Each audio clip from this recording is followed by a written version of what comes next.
Opiates were involved in 47,600 overdose deaths, and here, people are concerned about the pop-up viruses.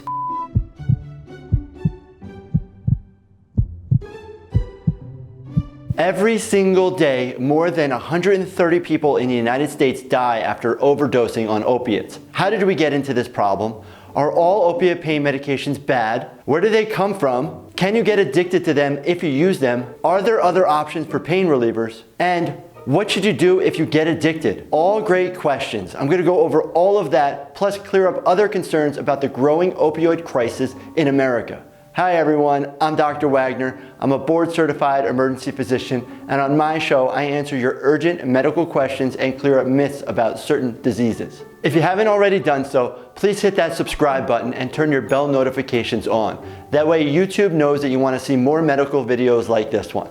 Before we dive into the deep end of the opioid crisis, it is important that you understand what exactly is an opioid pain reliever.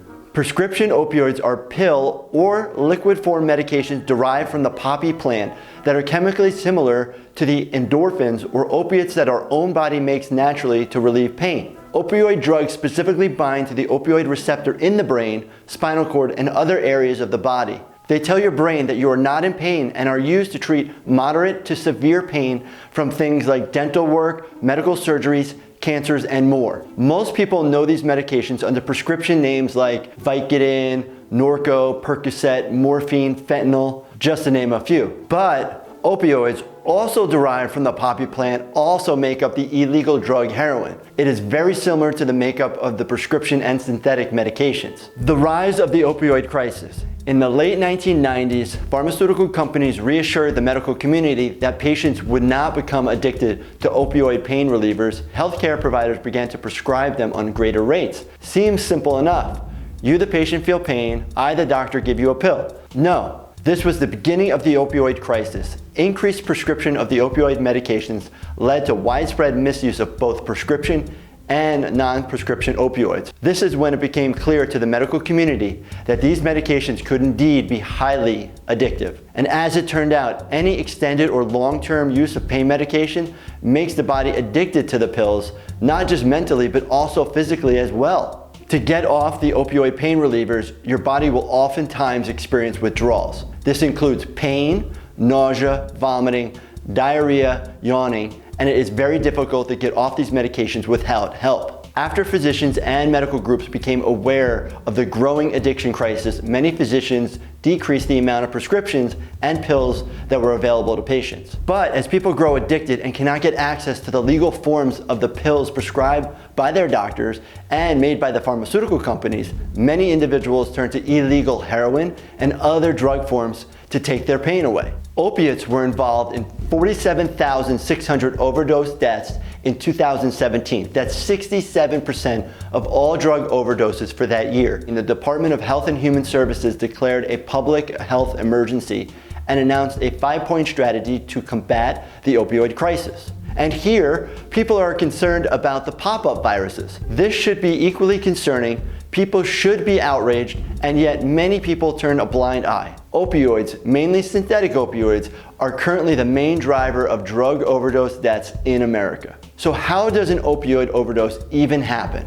If you take too much of an opiate, either a prescription or in the illegal form, such as with heroin specifically, your breathing rate will drop down slowly, so much to where you'll actually stop breathing, and you will go into cardiac arrest, or in other words, your heart's gonna stop beating.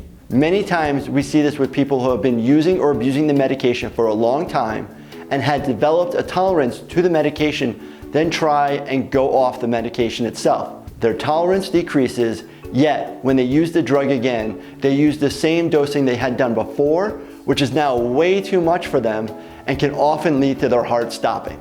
Can you reverse an overdose? Yes, you can reverse an overdose. There is a medication called naloxone or Narcan that is a reversal agent for the opiate. It binds better to the receptor that the opiate binds to and kicks it off. This is a life-saving medication that is available, and many first responders like police, firefighters, and paramedics often have it available to use. Narcan type of reversal agents can also be prescribed to individuals to have at one's house. Also to note, there are many new laws that prevent people from getting in trouble when they call 911 for help. even with an illegal substances happening. How do we prevent the addiction? It really starts with the prescription drug makers.